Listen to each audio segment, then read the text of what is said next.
वडणगे तालुका करवीर येथील प्रगतशील शेतकरी दादा तथा रणजित पाटील यांनी आपल्या 1 एकर ऊस शेतीमध्ये आंतरपीक म्हणून कोथिंबीर ही पीक घेऊन तब्बल 1 लाखाहून अधिक नफा मिळवला आहे। त्यांच्या या यशस्वी प्रयोगामुळे वडणगेसह संपूर्ण परिसरात चर्चेचा विषय ठरला आहे। आमच्या प्रतिनिधीशी बोलताना दादा तथा रणजित पाटील यांनी सांगितले, मी ऊस शेतीमध्ये आंतरपीक म्हणून कोथिंबीरीची लागवड केली होती।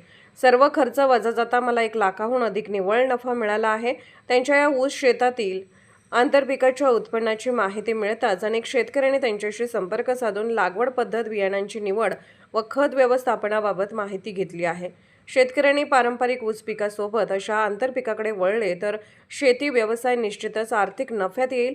ऊस शेतीला जोडधंदा म्हणून कोथिंबीर पिकाकडे वळण्याचा विचार आता शेतकरी वर्गातून होत आहे, असे रणजित पाटील यांनी सांगितले। त्यांच्या या प्रयोगामुळे परिसरातील शेतकऱ्यांना नवी दिशा मिळाली असून अनेक जण आंतरपीक शेतीकडे वळण्यास उत्सुक आहेत।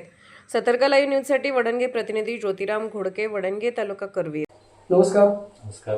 सतर्क लाईव्ह न्यूज मध्ये आज वडणगे गावचे प्रगतीशील शेतकरी दादा तथा रणजित पाटील आपल्या बरोबर आहेत आणि त्यांनी आज आपल्या वडणगेमध्ये ऊस शेतीमध्ये आंतरपीक म्हणून कोथिंबीरचं पीक घेतलेलं आहे आणि त्यापासून त्यांना 1 लाख रुपयाच्या पुढं नफा झालेला आहे आणि ते आज आपल्यासोबत आहेत।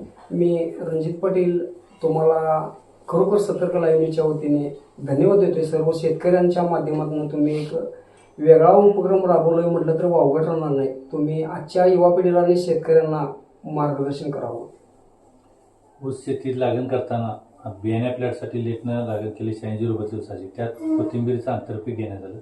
पाणी सिंचनासाठी संपूर्ण रेन पाईपचा वापर केला, त्यामुळं वातावरण उष्ण असताना सुद्धा चांगली उगवण झाली आणि कोथिंबीरचं उत्पन्न चांगलं निघालंय। 6000 पेंड्या 1 एकरातून निघाल्या, त्याची 20 रुपये पेंडीप्रमाणे कोल्हापूर मार्केटमध्ये विक्री करून चांगलं आर्थिक उत्पन्न चांगलं झालेलं आहे।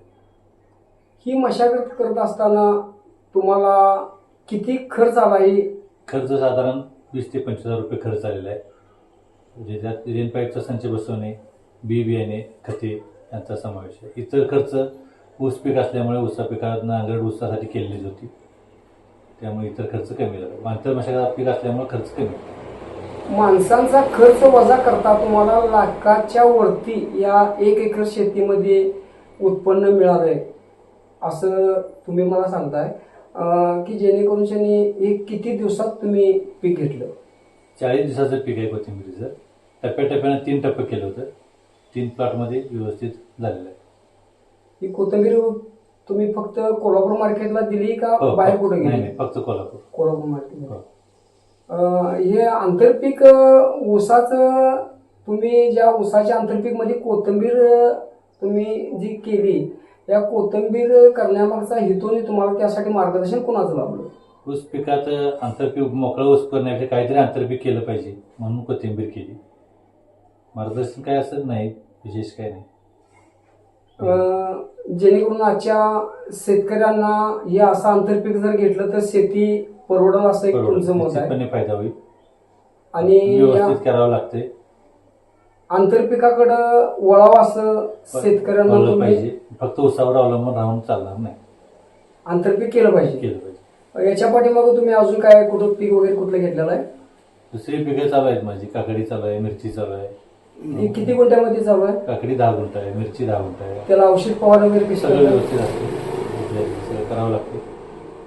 मग आता तुम्ही किती गुंठ्यामध्ये केलेलं आहे काकडी पीक? 10 गुंठ। 10 गुंठ्यामध्ये। 10 गुंठ्यामध्ये तुम्हाला तो किती महिन्याचा सीझन मिळतोय? 2 महिन्याचा। 2 महिन्यात। त्यामध्ये तुमचं उत्पन्न किती आहे? तरी 70-80 हजार रुपये 10 गुंठ्यात उत्पन्न होते। खर्च 30 ते 35 हजार रुपये होतो। खर्च वजा करता तुम्हाला 70 ते 80 हजार रुपये? खर्च वजा करता नाही, एकूण उत्पन्न 70 ते 80 हजार रुपये एकूण। त्याचा 30,000 वजा करता तुम्हाला 50,000 रुपये तरी मिळतात। दुसरा कुठलं पीक घेतलं तुम्ही? मिरची पिकामध्ये आता चालू झाली। पहिला तोडाच 10 गुंठ्यात 1 टन झालेला, 40 रुपये प्रति किलो प्रमाणे कोल्हापूर मार्केटला विक्री चालू आहे। म्हणजे तुम्ही आजच्या युवा पिढीला आणि शेतकऱ्यांना एक संदेश देत आहे की ह्या आंतरपिकाकडे जर वळलं तर शेती परवडते, फक्त ऊस म्हणून चालणार नाही, आंतरपीक घ्यावंच लागेल। ठीक आहे। आज तुम्ही शेतकऱ्यांना जो संदेश आणि युवा पिढीला दिला त्याबद्दल सतर्क लाईव्हच्या वतीने मी तुमचे स्वागत करतो आणि तुम्हाला पुढील वाटचालीस मी शुभेच्छा देतोय। मी सतर्क लाईव्ह न्यूजसाठी वडणगे प्रतिनिधी ज्योतिराम गोडके, वडणगे, तालुका करवीर.